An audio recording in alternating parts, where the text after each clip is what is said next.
Meu amigo Lucas Paquetá chegou no clube de regatas do Flamengo. Muitos falaram, não vai vir nada, né? O Bayern de Munique da Shopee, disseram alguns torcedores. Mas Lucas Paquetá é a maior contratação da história. Maior contratação da história do futebol sul-americano.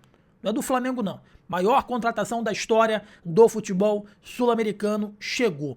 E ele falou uma parada. Antes de qualquer coisa, você que tá chegando comigo aqui na Gol, deixa o like, inscreva-se, que é importante demais pra gente, é muito importante pro nosso crescimento. Vídeos todos os dias aqui no canal pra você ficar super bem informado, então dá essa moral, deixa o like, inscreva-se, que você ajuda demais a gente, ajuda muito o crescimento aqui da Gol TV. Falta muito pouco pra gente chegar à marca de 50 mil inscritos e a sua ajuda é de suma importância para que nós possamos chegar ainda mais rápido, tá? Cara, eu sempre falei quando me perguntavam, Jonas, o que tu acha da vinda do Paquetá? Eu falei, eu, Jonas, não pagaria 42 mil milhões de euros no Paquetá. A não ser que o dinheiro esteja sobrando. Por quê, Jonas? Porque o Paquetá é uma cereja do bolo, né? O time do Flamengo já é extremamente forte. E na posição do Paquetá, hoje o Flamengo tem jogadores que jogam ali. Carrascal, Luiz Araújo, Plata, né? Tem ali. Mas eu acho que a vinda do Paquetá, evidentemente que o BAP ele é muito inteligente, o BAP ele não fez isso não vai impactar nas finanças do Flamengo, se ele fez é porque tinha condições plenas de fazer isso, né? Mas eu acho que foi muito mais do que você pagar 42 milhões de euros, foi muito mais que isso. Foi uma mostra para o futebol brasileiro que o Flamengo efetivamente está comandando o futebol brasileiro. Se é danoso ou não, eu não sei. Muitos falam de fair play financeiro, mas deixa eu lembrar para você uma parada que você não tem um conhecimento mais amplo do que é o fair play financeiro. O fair play financeiro, ele beneficia os pagadores e não beneficia os devedores. Então, se você tá achando que Bahia, Flamengo, Cruzeiro, as equipes que pagam em dia e pagam bem vão ser prejudicadas com o fair play financeiro, você está completamente enganado, porque é completamente diferente disso que você está imaginando, tá bom? Mas a chegada do Paquetá, eu acho que foi para mostrar um poderio, que o Flamengo já vinha mostrando anteriormente, quando o BAP, não concordei, mas quando o BAP trouxe falando, vamos gastar quase 1 bilhão em contratações, né?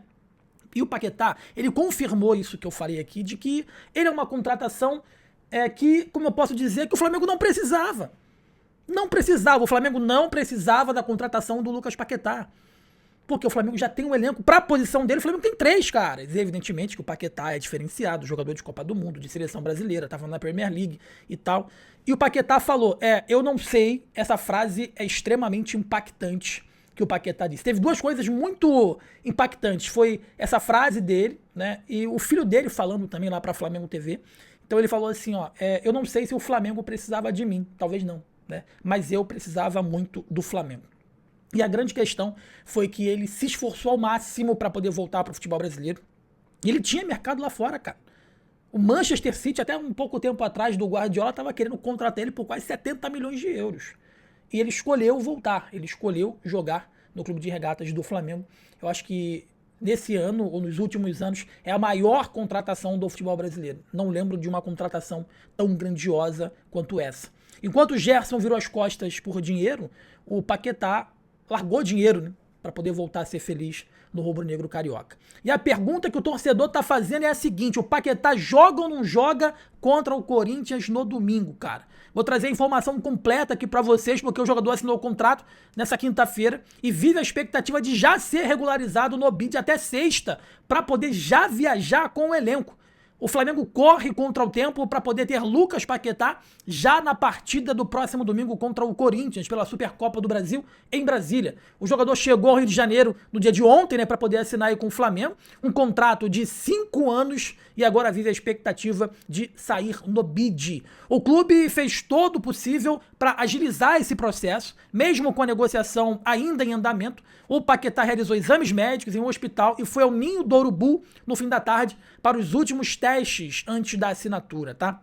Por lá, ele encontrou José Boto e também Felipe Luiz. Agora, O Flamengo aguarda que a documentação do jogador seja regularizada até às 18 horas de sexta-feira no BID, né? Caso isso aconteça, ele fica à disposição para o jogo contra o Corinthians. O Meia fará o primeiro treino com o restante do elenco hoje. Já fez hoje aí, né? Hoje pela manhã, o restante do treino com o elenco. Então já tá treinando aí com o elenco o Lucas Paquetá. O último jogo do Paquetá foi dia 6 de janeiro, na derrota do West Ham na Premier League. Depois disso, o jogador vinha sofrendo com dores aí nas costas, né? Aquelas dores nas costas, né, Paquetá?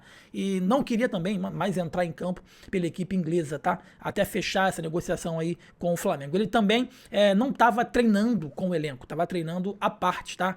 Entretanto, o principal impeditivo na visão aí do Flamengo para que o Paquetá esteja relacionado no domingo é legal. A utilização vai depender de Felipe Luiz, tá? Que terá 2 atividades para poder avaliar o jogador. A ideia é que, caso ele esteja regularizado, ele ganhe pelo menos alguns minutos contra a equipe do Corinthians. A situação é parecida com o de Danilo e também a do Danilo no ano passado, tá? O zagueiro foi anunciado no clube dia 29 de janeiro e no dia 2 de fevereiro entrou em campo na reta final da decisão da Supercopa diante do Botafogo, meus amigos. O Flamengo entra em campo nesse próximo domingo às 16 horas no Mané Garrincha. Caso não seja regularizado a tempo, né? O Paquetá vai estrear contra o Internacional na quarta-feira no Maracanã. Então, Paquetá tá de volta. Eu quero saber de você o que você acha dessa contratação, cara. Eu acho que foi uma contratação top, uma contratação que mostrou que o Flamengo está efetivamente em outro patamar no futebol brasileiro.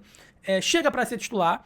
Provavelmente o Flamengo vai ter que fazer algumas saídas nitidamente dentre os jogadores que jogam na posição do Paquetá. O Felipe Luiz não é muito fã do Luiz Araújo. O Alan e o Michael já têm negociações para poder sair. O Alan com o São Paulo, o Michael para o mundo árabe. E se chegar alguma proposta para o Luiz Araújo, eu acho que dentre o Plata e o Luiz Araújo, o Felipe Luiz deve querer ficar com o Plata. Ele é apaixonado pelo Plata, tá? Outra coisa que eu queria falar, além do Paquetá, cara, é que no último jogo, mais uma vez, o Eric Pulga errou, ele tirou o Pedro, né? O Léo Ortiz não jogou nada, ele tirou o Pedro.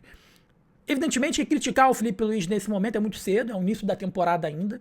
Ele conquistou no passado a Libertadores e o Campeonato Brasileiro, foi muito bem no Intercontinental, principalmente na final contra o PSG. Mas é preciso entender o que acontece nessa relação do Pedro com o Felipe Luiz, porque o Felipe Luiz não suporta ter o Pedro no time. Ele faz um esforço danado para poder tirar o Pedro em qualquer circunstância, né? Se alguém erra, a culpa é do Pedro. Se alguém não marca, a culpa é do Pedro. E detalhe, o Flamengo não tem um cara que faça gol. O Flamengo pena para poder fazer gol. E o Pedro e o Flamengo tem uma dificuldade enorme, esse Flamengo do Felipe Luiz, em jogar para armar jogadas para que o Pedro possa ser esse finalizador. Eu acho que qualquer time do futebol brasileiro gostaria de ter um atacante igual ao Pedro. Gostaria de ter um meio-campo qualificado com Jorginho Arrascaeta para armar jogadas para o Pedro finalizar. Mas parece que existe alguma coisa, ou existiu alguma coisa aí no passado, que faz com que o Felipe Luiz tenha uma resistência absurda em contar com o Pedro no time. Muitas pessoas falam, não, mas por que início de temporada? Não, cara, ele não suporta ter o Pedro no time titular. Não suporta, ele deve estar louco para trazer algum atacante para que o Pedro definitivamente vire banco, ou fique desnorteado e peça para sair, para ser negociado, ou que chegue uma proposta exorbitante, porque evidentemente a torcida cobra e ele vai ter que colocar o Pedro. Mas se ele pudesse, ele não colocaria o Pedro. Ele não suporta ver o Pedro em campo. Nesse último jogo aí contra o São Paulo, depois da saída do Pedro e do Everton, Cebolinha, simplesmente o Flamengo não mais existiu em campo. Deixe seu like aqui na Gol, inscreva-se, que é importante demais pra gente, é importante demais pro nosso crescimento. Vídeos todos os dias aqui no canal pra você ficar super bem informado. Eu sou o Jonas Stelman, essa é a Gol TV, forte abraço pra você, saudações, tamo junto, valeu!